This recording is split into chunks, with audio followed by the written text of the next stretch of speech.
Nah, skizofrenia itu ada 5 gejala dan individu minimal memiliki 2 dari 5 gejala tersebut ya.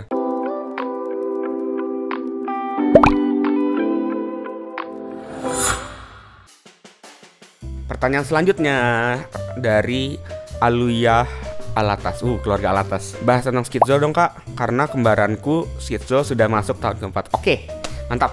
Jadi skizo, tapi skizo apa dulu nih? Skizo tuh ada skizoid, ada skizofreniform, skizoafektif, ada skizofrenia gitu ya. Cuma gua asumsikan ini lu mungkin bahas skizofrenia gitu ya. Kalau ternyata bukan skizofrenia, tanya lagi di next stagiair, gue bakal jelasin skizo yang lainnya. Nah jadi gini, gangguan kejiwaan tuh secara umum ada 2 kan. Ada yang namanya neurosis sama psychosis. Neurosis itu adalah gangguan kejiwaan di mana orang masih bersentuhan dengan realita. Kayak depresi, kecemasan, OCD, itu adalah contoh gangguan-gangguan kejiwaan di mana si individu masih bersentuhan sama realita. Tapi gangguan kejiwaan yang namanya psychosis itu adalah gangguan kejiwaan di mana orang sudah tidak bersentuhan dengan realita. Contohnya adalah 4 yang tadi gue sebutin: schizoid personality disorder, schizoaffective, schizophreniform, schizotypal personality disorder, sama schizophrenia. 5 berarti. Itu contoh-contoh dari spektrum skizofrenia gitu ya. Walaupun nggak semuanya itu full psychosis gitu ya. Nah, skizofrenia itu ada 5 gejala dan individu minimal memiliki 2 dari 5 gejala tersebut ya. Dan gejala-gejala ini sudah harus berlangsung setidaknya selama 6 bulan.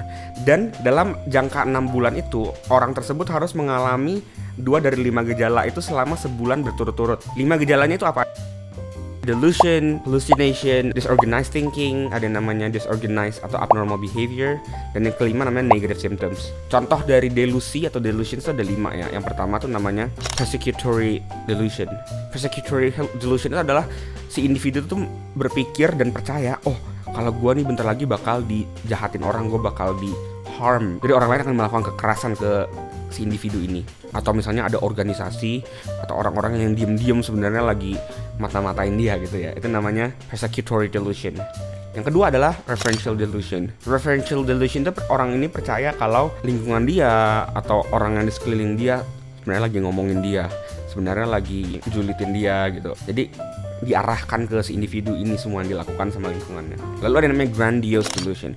Grandiose delusion tuh orang ini percaya kalau dia punya kekuatan spesial, dia tuh orang yang spesial, mungkin dia adalah Mesias gitu, atau dia adalah nabi yang baru, atau dia ya at least dia adalah on the top of the world gitu. Lalu juga ada yang namanya erotomanic delusion. Erotomanic delusion itu artinya dia selalu percaya kok, oh ada orang yang suka sama gua nih, kayak kepedean, tapi kepedeannya tuh berlebih banget, kayak dia ngerasa semua orang tuh cinta sama dia gitu. Dan ada satu lagi sebenarnya namanya nihilistic delusion. Nihilistic delusion tuh orang ini percaya kalau oh bentar lagi ada gempa, bentar lagi ada tsunami, bakal ada kejadian besar gitu ya. Ada juga misalnya somatic delusion, yaitu orang percaya kalau mungkin dia lagi bakal sakit keras, itu namanya somatic delusion. Itu gejala pertama. Yang kedua, hallucination. Halusinasi ini adalah orang tersebut mendapatkan persepsi tentang lingkungannya seperti real. Kayak misalnya dia dengar suara atau lihat sesuatu yang sebenarnya nggak ada di sana, tapi vivid gitu ya, sangat jelas. Bukan hanya suara dalam kepala, bukan kayak saat lu berbicara dengan diri sendiri, dengan alter ego lu misalnya gitu, tapi lu benar-benar mendengarkan secara auditorik atau lu melihat sesuatu secara visual. Dan ini terjadi saat lu lagi seger gitu bangunnya, bukan saat lu misalnya keadaan yang mau tidur. Kalau lu mau tidur kan kadang-kadang lu kayak ada mimpi, setengah mimpi gitu kan, namanya hypnagogic state. Atau pas lu baru mau bangun, lu juga ada kayak setengah mimpi, namanya hypnopompic state. Nah ini nggak terjadi saat fase itu. Ini terjadi saat lu bener-bener lagi tonik keadaan lu beraktivitas seperti sehari-hari, halusinasinya terjadi gitu ya. Gejala ketiga, disorganized thinking. Disorganized thinking atau speech gitu ya. Dia ada 3 gejala sih yang lumayan umum. Yang pertama adalah orang ini tuh kalau diajak ngobrol, topiknya pindah-pindah, kayak nggak pernah konsisten. Misalnya gue ajak lu ngobrol tentang makanan, dia bisa tiba-tiba bahas tentang musik gitu. Terus pas lu jawab tentang musik, dia jawab tentang olahraga misalnya gitu. Nama gejalanya adalah derailment. Itu adalah salah satu sub gejala dari disorganized speech atau disorganized thinking. Yang kedua adalah mereka tuh kadang-kadang menjawab pertanyaan yang bener-bener nggak nyambung. Ditanya apa, jawabnya apa. Istilahnya adalah tangentiality gitu ya. Dan yang ketiga juga nggak koheren. Pemikiran mereka tuh nggak koheren, kayak tidak nyambung gitu ya. Itu gejala ketiga atau incoherence gitu. Lalu gejala yang keempat setelah disorganized thinking adalah disorganized or abnormal motor behavior. Tanda-tanda yang paling umum adalah catatonic behavior. Catatonic itu dia jadi nggak terlalu responsif. Dia jadi berkurang reaktivitasnya terhadap lingkungannya. Contohnya dikasih instruksi, dia nggak ngikutin, negativism istilahnya. Atau saat diajak ngobrol, dia suruh ngapa-ngapain, dia ya nggak jawab gitu. Istilah itu mutism atau stupor gitu ya. Nah, gejala terakhir, gejala kelima adalah negative symptoms. Nah, dua gejala negative symptoms yang paling umum adalah menurunnya ekspresi emosi, diminished emotional expression, dan yang kedua namanya avolition. Avolition itu adalah orang itu jadi nggak punya motivasi buat ngapa-ngapain, jadi tidur seharian gitu. Tapi beda ya sama hipersomnia gitu.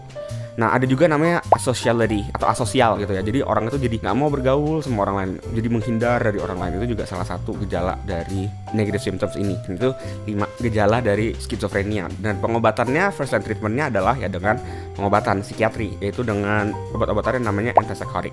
Antipsychotic itu ada yang namanya typical antipsychotic atau first generation, second generation, ada yang namanya atypical antipsychotic. Yang sekarang banyak dipakai tuh contoh-contohnya ya risperidone, olanzapine, quetiapine, atau misalnya aripiprazole. Itu adalah contoh-contoh antipsychotic yang banyak dipakai sekarang. Alright, next question. Pertanyaan selanjutnya dari Marwa Maisun. Asosial itu termasuk ke mental health juga atau enggak, Kak? Well, asosial itu tentu saja termasuk mental health. Mungkin pertanyaan lu adalah asosial itu termasuk mental illness atau bukan?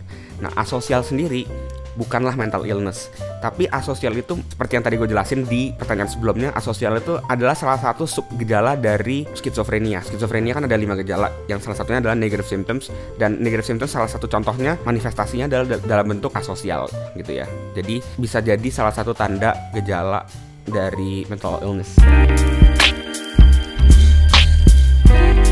Apa ada hubungannya pemilik simptom ADHD dengan mental health? How to control? Good question.